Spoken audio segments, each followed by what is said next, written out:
The word for a spiritual HQ is ashram, and Gandhi's ashram is still there today. On the 12th of March 1930, Gandhi and 78 of his associates set off from here on the Salt March with a vow not to return to the ashram until India had gained complete independence. Each day they feared being arrested, but they had this immense conviction that they were walking with a just cause. Almost 400 kilometres and 24 days later, they reached Dandi, welcomed by 200,000 people. After taking a dip in the ocean, Gandhi picked up a lump of salt, thus breaking the law. While visiting the ashram, I got to meet Mataza Gandhi, no relation, who told me why this action was so important. By the time he reached Dandi, the entire nation was mobilized.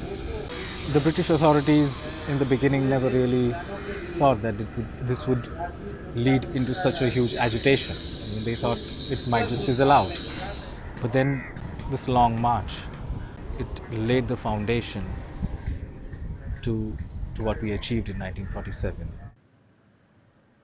The Salt March route has become somewhat of a heritage trail, with Dandi Path signs marking the way, in theory making my navigation easy. But that wasn't always the case. Well, this is so frustrating because the path that is signposted just comes straight through this river and then restarts on the other side.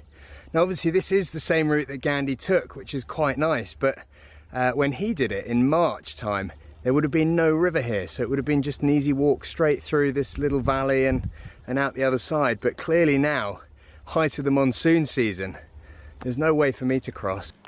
Gandhi was against everything British in India, and that included using British-built bridges. So he and his followers would cross rivers, either by boat, or if it was shallow enough, by wading across. As I'm following in Gandhi's footsteps, I would do the same.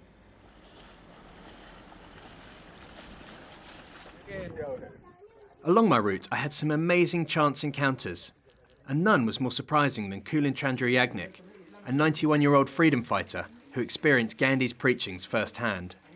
I didn't meet him personally, but I heard him several times. I attended some of his meetings. He just talked like a normal conversation, rather than any oratory or anything with that. And he spoke from his heart fluently and very persuasive, never irritated, sometimes a little humorous here and there.